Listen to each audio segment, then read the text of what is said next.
Nós vamos então, nesse instante, aqueles que desejarem, ninguém é obrigado a nada aqui, viu, gente? Ninguém é obrigado. Só é obrigado a ser feliz. Quer queira, quer não queira, vai ser feliz. Mesmo quem reclama muito, um dia vai ser feliz.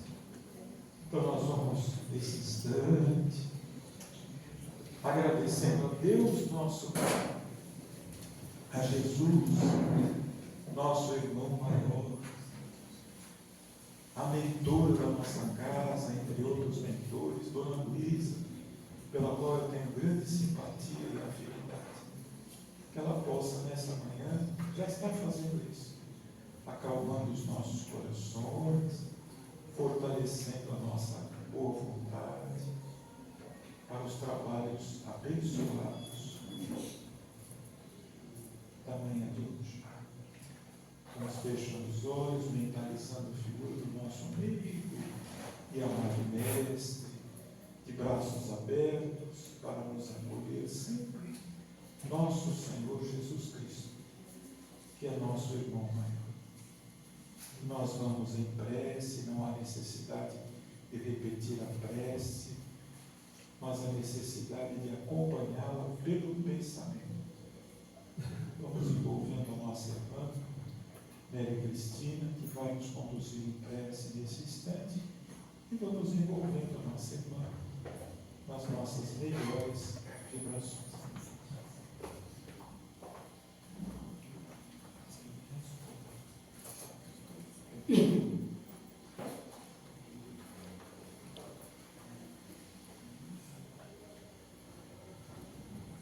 Jesus, nosso divino Mestre e Salvador, fortalecei-nos e amparai-nos, para que possamos lutar contra as forças do mal que tentam dominar o mundo. Veneráveis mensageiros celestiais, auxiliares de Jesus, fortalecei-nos e amparai-nos, para que possamos lutar contra as forças do mal que tentam dominar o mundo. Pai nosso, Criador nosso, fonte eterna de amor e de luz, fortalecei-nos e amparai-nos, para que possamos lutar contra as forças do mal que tentam dominar o mundo. Pai nosso que estais no céu, santificado seja o vosso nome, venha a nós o vosso reino, seja feita, Pai, a tua vontade, assim na terra como no céu. Pão nosso de cada dia dai-nos hoje. Perdoa as nossas dívidas na medida em que nós perdoarmos aos nossos devedores. Perdoai as nossas ofensas na medida em que nós perdoarmos aqueles que nos têm ofendido. E não nos deixeis cair em tentação, mas livrai-nos de todo o mal, que assim seja. Graças a Deus.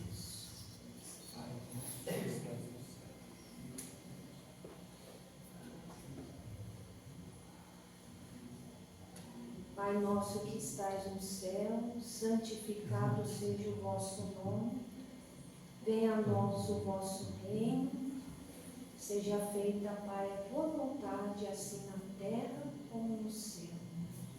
O pão nosso de cada dia dai-nos hoje.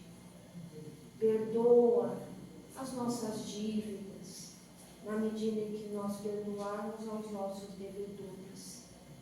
Perdoai as nossas ofensas, na medida em que nós perdoarmos aqueles que nos têm ofendido. E não nos deixeis cair em tentação, mas livrai-nos de todo o mal, que assim seja. Graças a Deus.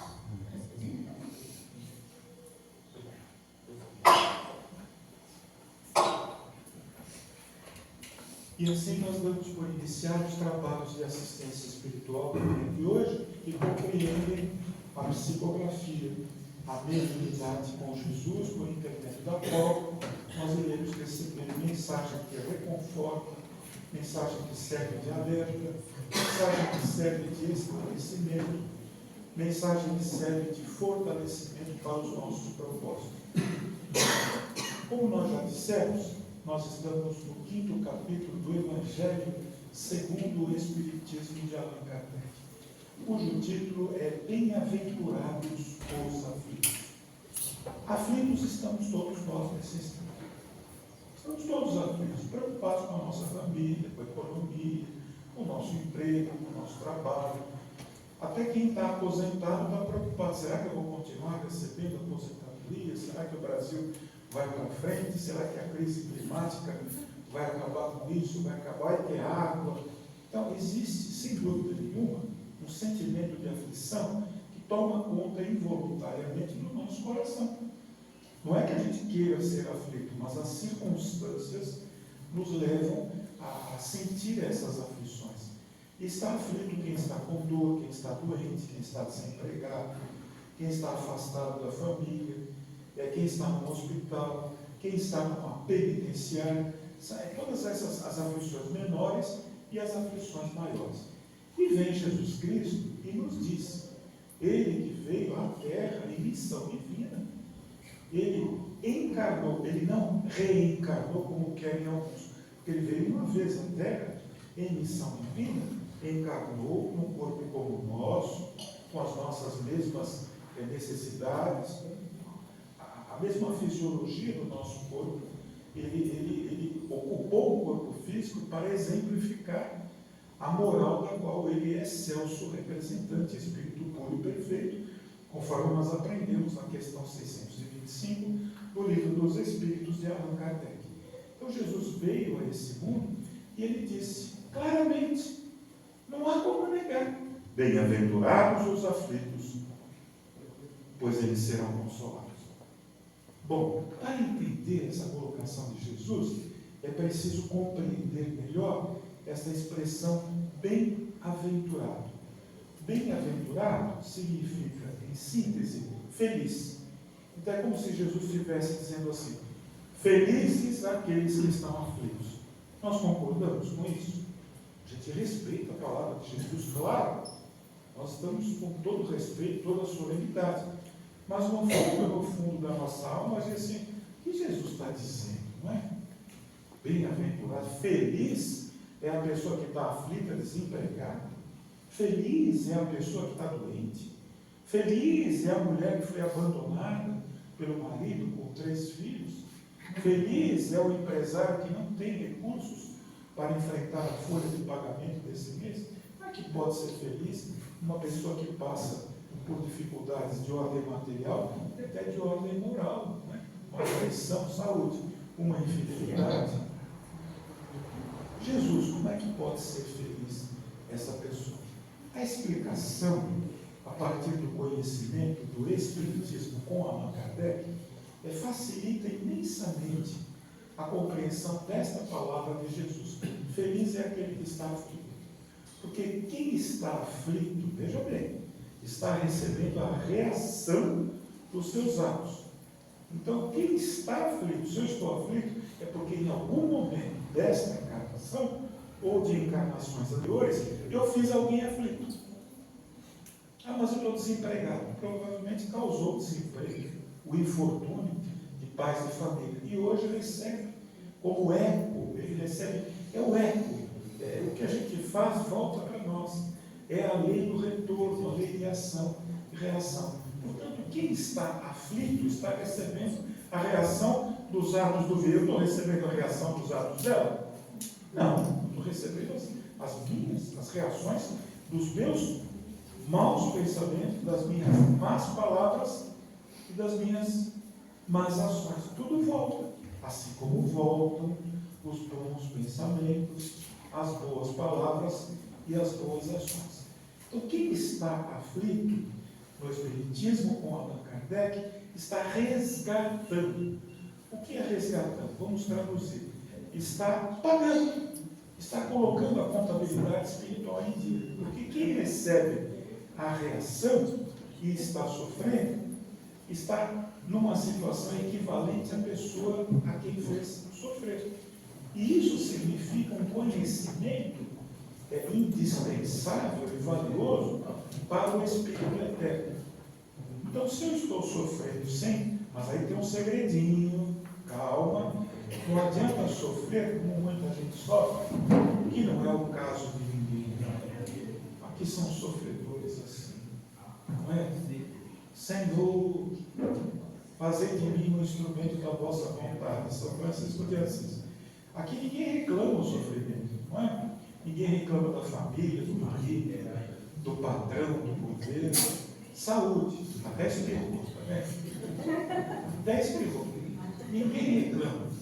Porque quando a gente sofre, muitas vezes, nós acusamos a Deus.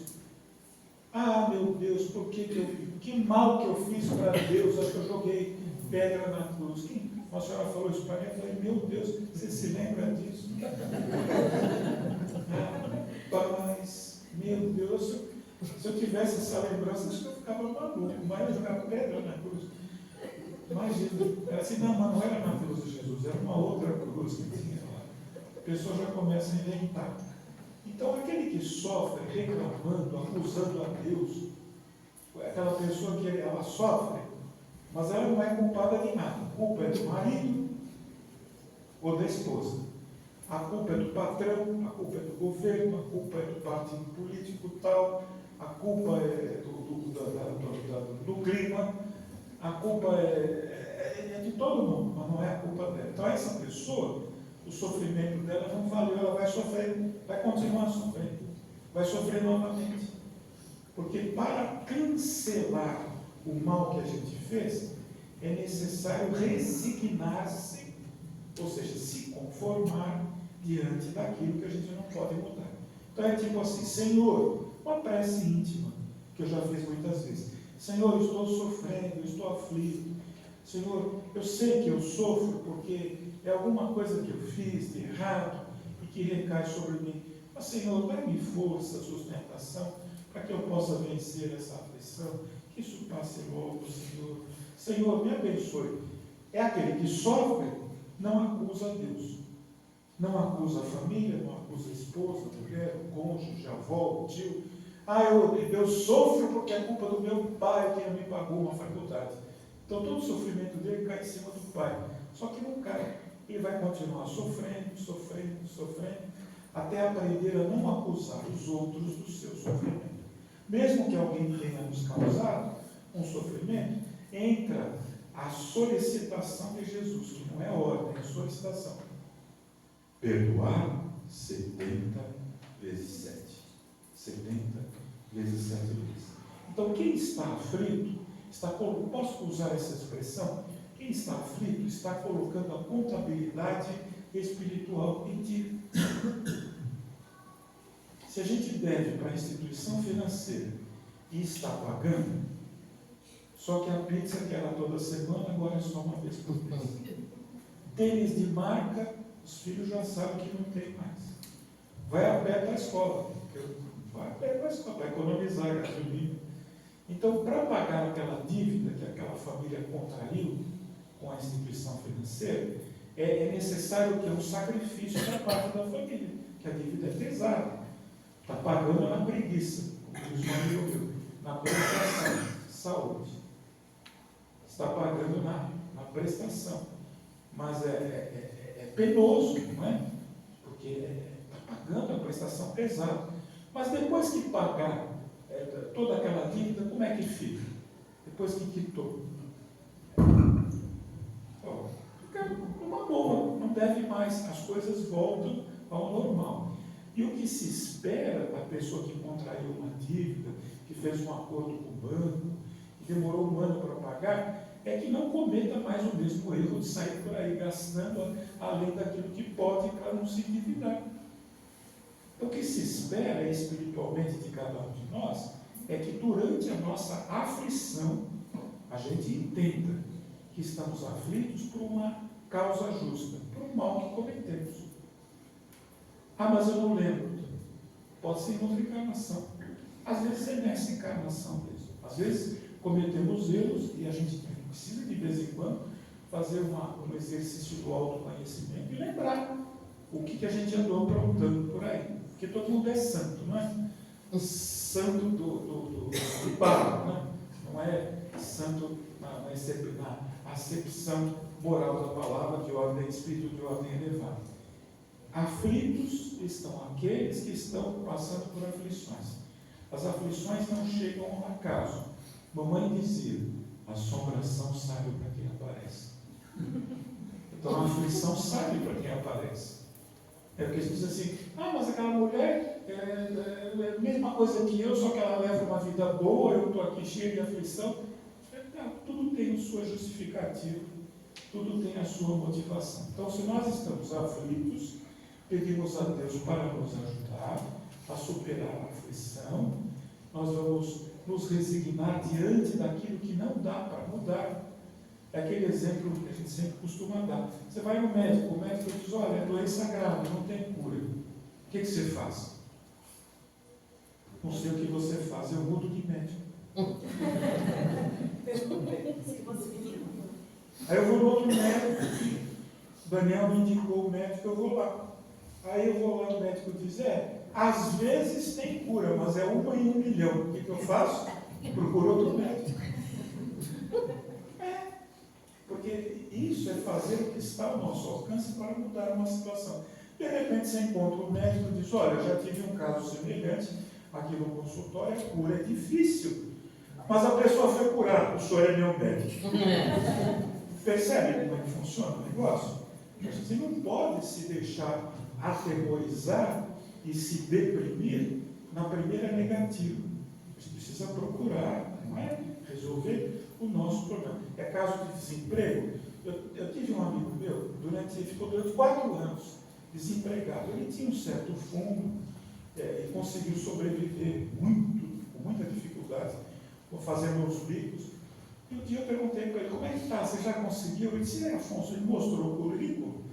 E ele, de fato, havia sido gerente geral. E no currículo ele colocava interesse da colocação. Gerente geral. Eu falei, mas peraí, se colocou aqui gerente geral. É lógico, eu não quero me rebaixar na carteira. 4 anos desempregado. Aí eu falei assim, olha, veja, a vida é feita de experiências.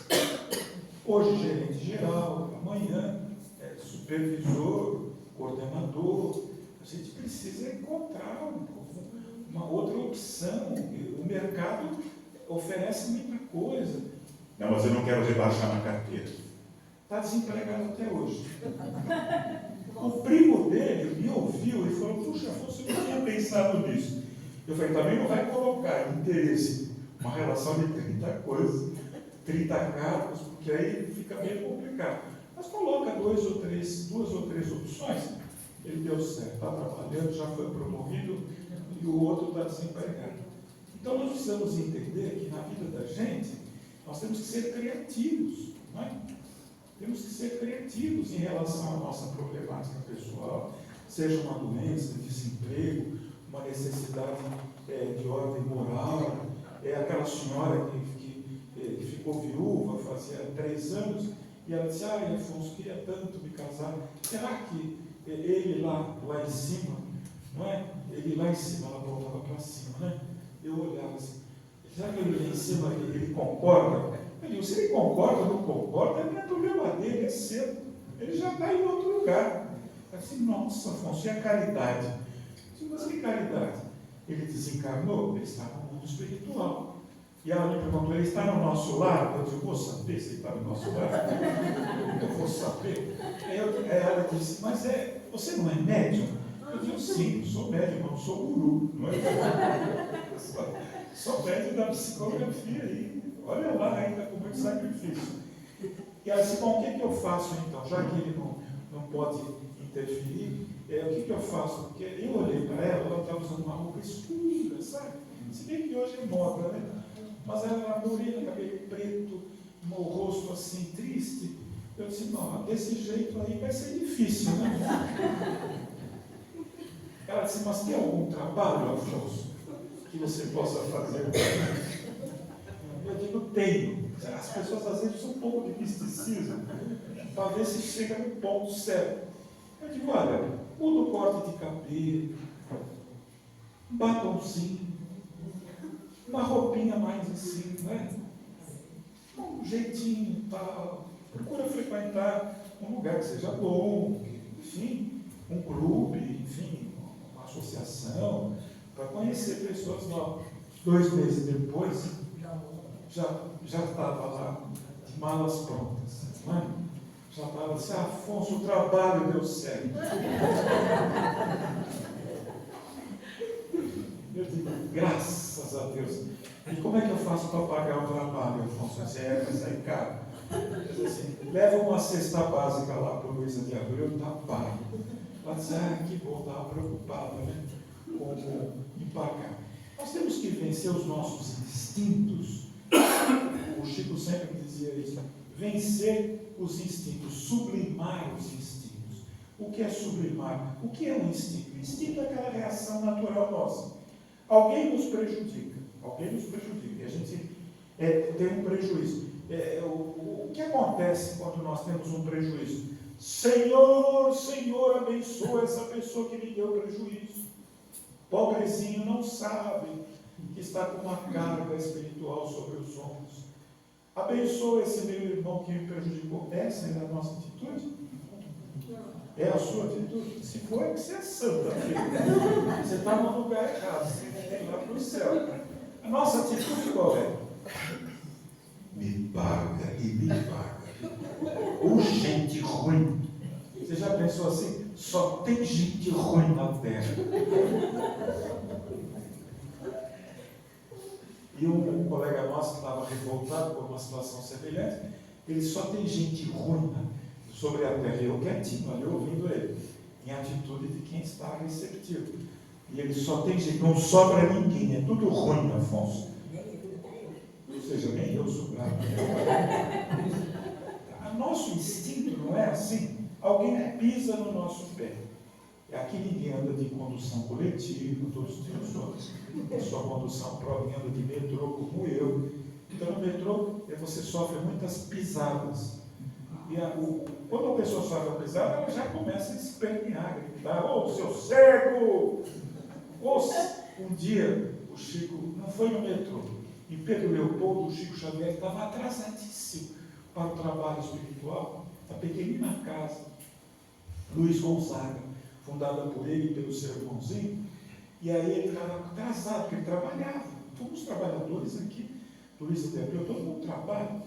Aqui o pessoal paga para trabalhar, tem que ajudar nas despesas da casa. O espírita não recebe salário do centro espírita, ele colabora. E o Chico estava correndo, saindo do trabalho na Fazenda Modelo, a pé. Não tinha mais condução, Pedro Leopoldo, década de 1930. Que é isso, filho? Não tinha nada. E ele correndo para chegar, e de repente vinha um outro senhor na frente dele, e já pode imaginar a colisão. Pum! Um colidiu com o outro, o Chico foi ao chão, e o chão, sabe como é que era lá em Pedro Leopoldo? Era chão para terra batida, né? E tinha garoado, tinha chovido, e tinha lama. E o Chico todo meio laminado, e ficou nervoso. Isso o Chico contando, gente. Chico contando. Ele disse que ficou todo nervoso, porque tinha que se apresentar bem. Imagina, eu vou chegar eu lameado aqui no Luísa de Abreu, eles nem me deixam entrar. Afonso, volta para casa. Mas não dava tempo. O Chico todo lameado. Aí ele olhou para o homem e disse assim, você não enxergou, não viu que eu vinha vindo? Isso é cego! O homem olhou para ele, arrumou o óculos. Eu sou cego de nascença mesmo. O senhor me perdoa? O Chico parou. O Chico disse assim, foi como se o mundo tivesse caído na minha cabeça. Porque naquele momento, ele contando, eu reagi pelo instinto. Eu não pensei um pouquinho antes de... Porque a gente não adianta dizer que não tem instinto. É um instinto animal que nós ainda carregamos. Né? É isso aí. Primeiro mineral, depois vegetal, depois animal e depois hominal. Hominal não existe, é uma expressão que a gente coloca para significar que é o Espírito Eterno. E o Chico colocava, eu devia ter pensado 2 vezes antes de me dirigir daquela maneira nervosa e mal educada. Mas é um instinto. Então, se nós conseguirmos dominar o nosso instinto, nós vamos aceitar a aflição, colocar a nossa contabilidade em dia e superar aquela questão. Quando a gente aceita a dor que não está ao nosso alcance mudar, isso eu afirmo aqui, olha, eu falo até emocionado, porque eu demorei meio século para aprender. Quando a gente aceita aquilo que não dá para mudar, a divina providência, ela vem, sabe o que ela faz? Ela vira a página. E você resolve aquele problema. Aí você diz assim, puxa, que coisa, né? Sofri tanto com aquele negócio, de repente a coisa foi embora. Do nada. Já falaram isso? Pois é, não é do nada. É que você se conformou, aceitou a dor como lição, colocou a contabilidade em dia e a divina providência, que é a mão de Deus, virou a página. Não é? E não tem mais problema? Vamos dar a voz agora ao Espírito do Dr. André Luiz, por intermédio da Santa Psicografia de Francisco Cândido Xavier. Resolvido um problema, prepara-te para o próximo. Eu adoro o Espírito André Luiz. Ele é assim, reconfortante. Ele é verdadeiro, não passa a mão na cabeça. Não, Afonso, agora tenha calma, você resolveu o probleminha. Né? O próximo vai ser. Não, resolvido um problema, prepara-te para o próximo. Porque a nossa função aqui na Terra é resolver os problemas que nós criamos para os outros.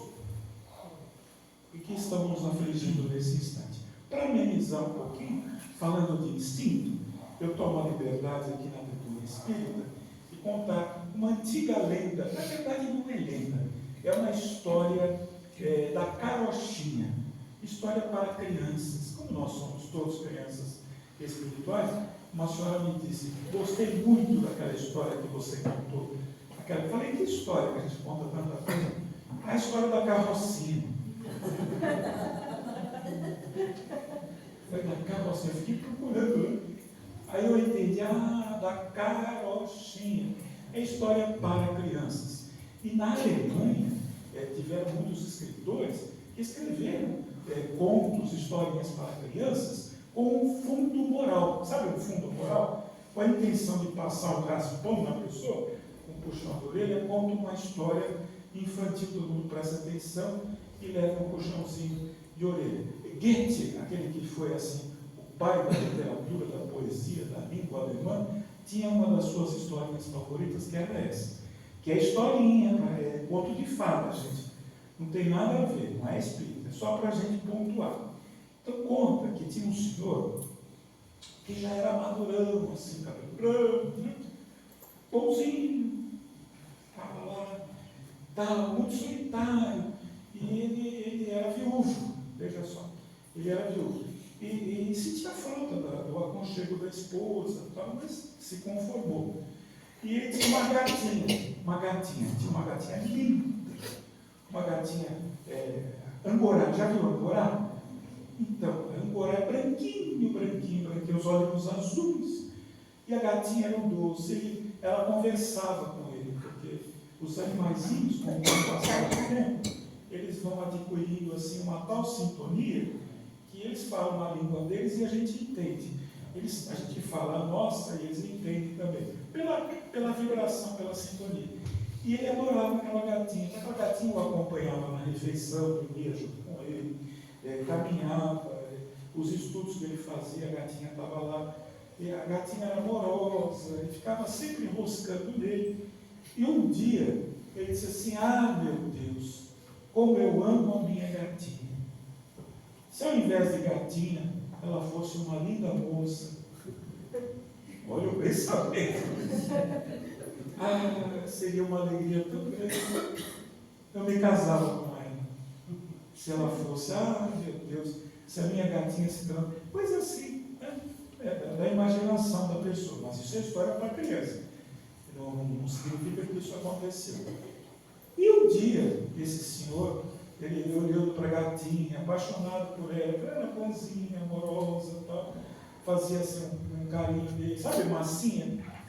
Antes de dormir, ela vinha fazer massinha dele, assim. E dizia, se fosse uma moça, podia ser minha esposa, que seria tão feliz. E no dia seguinte, ele acordou, e cadê a gatinha? meu Deus, será que a gatinha fugiu? Deixei a porta, tem que deixar a porta aberta. Naquela época, né? Idade média, essa história é antiga. E essa gatinha fugiu, não volta mais, ficou numa aflição e tal. Quando ele abriu a porta, quem estava do lado de fora? Uma linda moça, de olhos azuis. Ele olhou e ela miou.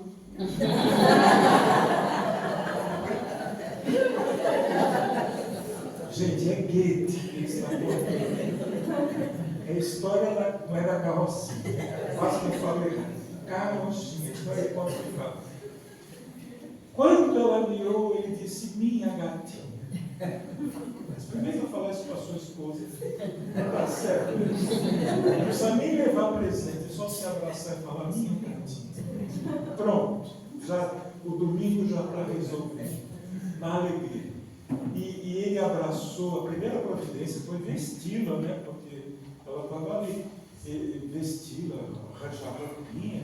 Devagarzinho ensinou ela a falar, não é? E ela já rumiava, foi. E ele disse, meu Deus, irmão, como Deus é grande, meu Deus, como Deus é Pai. História da carrocinha, quer dizer, da carrocinha. E você sabe como é que é as más línguas? Tem lá onde você mora, más línguas? Não tem. Aí começaram a falar, fulano aí, está com uma moça dentro de casa, está desviando a moça. Não é a moça que desviou. É sempre assim. É sempre o rapaz que desvia a moça, não é a moça que... Bom, essa história também não tem muito a ver com o que eu estou colocando aqui. E aí começou as más línguas, e ele chegou e disse assim, mas os vizinhos têm razão. Não se justifica eu ter aqui na minha casa uma moça, ela estava trabalhando como criada dele, não fica bem isso, eu sou solteirão, viu? Vou me casar. E anunciou o casamento. Aí as más línguas ficaram mais, bem que eu falei, viu? Tomou vergonha na cara. Porque continuou falando mal, né? Aí a grande festa, vamos para a festa, e acho que não dá mais tempo de contar o final. Não é que já passou 2 minutos, vou abreviar, mas dá tempo. Então, ele resolveu marcar o casamento, já comprou o vestido de noivo. Pessoa simples, a festa seria na própria casa dele, naturalmente, que era uma casa confortável, mais ou menos. Comprou os doces, o bolo, tudo aquilo ali, a vizinhança ajudou, até as más línguas foram lá, porque eles são as más línguas, assim, as línguas, elas entram em casa para ter mais açúcar. Elas dizem, eu estava passando, olha o que eu trouxe para você. Eu digo, pode deixar aí na porta. Não, mas ele mandava entrar e tal. Então chegou o dia do casamento, da festa. E ela está, a gatinha. Eu escutei o miado? Pressão nisso? Escutou também? Um gato ou é gatinha? Será que é comigo? E de repente, não é? Ela entra assim com aquele vestido de noiva, linda, maravilhosa, felina, né? Ela tinha um jeito assim de andar, todo. Vou fazer também a noiva aqui, pelo amor de Deus. E ela entrou ali com toda aquela alegria, casamento e tal, tudo muito bonito. E ela, lógico, ela havia sido educada por aquele que agora seria o marido dela. Então ela era finíssima, ela sabia os assuntos, um pouquinho de tudo ela sabia falar. Ela não se saía mal em nada, muito educada e muito felina, olhava assim para as pessoas com muita firmeza, tipo do gato mesmo, né? Espirado sobre e aí todo mundo, puxa, o cara deu sorte, né, para essa mulher. Dinheiro, ele deve ter dinheiro guardado. E estava tudo indo muito bem preparado para o padre, que ia chegar ali, o religioso, né? Quando de repente, sabe o que aconteceu? Já viu um camundongo? Quem viu um camundongo? É um ratinho. Não vou dizer que seja simpático, mas é pequenininho, e ele é ágil. sobe na parede e volta. Apareceu, porque era uma casa antiga, não é? E apareceu um camundongo andando. E as mulheres, quando a noiva viu o camundongo, ela caiu de 4 do chão e começou a perseguir o camundongo. E todo mundo na festa. E o noivo, coitado. A história fica por aqui. O instinto, no caso dela, falou mais alto. O que Goethe estava querendo dizer era justamente isso, que nós temos que lutar contra estes instintos que podem prejudicar a nossa evolução. Olha que legal, fechou? Porque na historinha infantil, ela já não era um bicho, ela já era uma moça linda. Só que ela não dominou o instinto que ela carregava e pôs tudo a perder e voltou a ser um animal perseguindo. E imagina, eu não ia falar, porque tem muitas senhoras sensíveis aqui, mas ela, no final, ela é cancelada o casamento quando ela aparece com o camundongo na boca. Sabe? Levando o camundongo para quem? A prenda. Para o marido. Para o marido.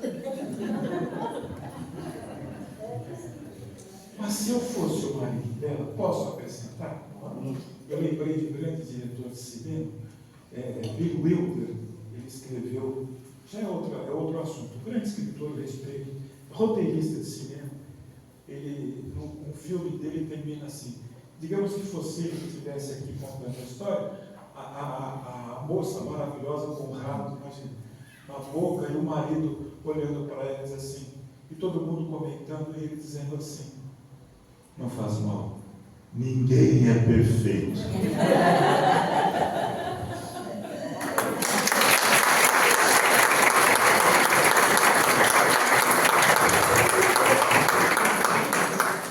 É nessa alegria, é assim que é bom.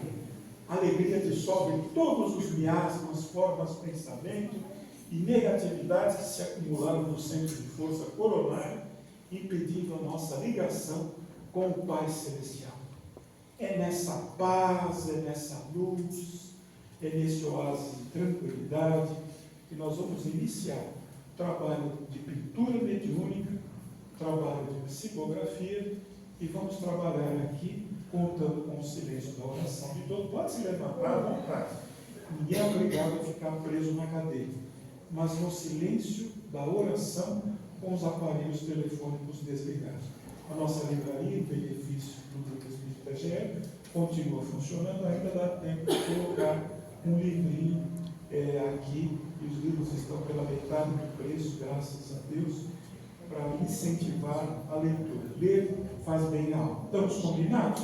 45, 50 minutos, nós retornaremos. Quem for embora e chegar a mensagem, não vai receber. A gente não pode deixar. A gente leva lá e coloca a urna de vibrações, tá? Então, se você deu o nome, espera até o finalzinho. Tá bom? Estamos combinados? Então, nós vamos mais uma vez elevando o nosso pensamento a Deus, nosso Pai, a Jesus, nosso irmão maior, rogando ao mentor amado desse trabalho, Dr. Bezerra de Menezes, que possa nos auxiliar a receber as pinturinhas, as mensagens, que vão auxiliar a cada um de nós a vencer as nossas aflições e os instintos que ainda carregamos para chegar mais perto de nosso Senhor Jesus Cristo. Que assim seja. Até já.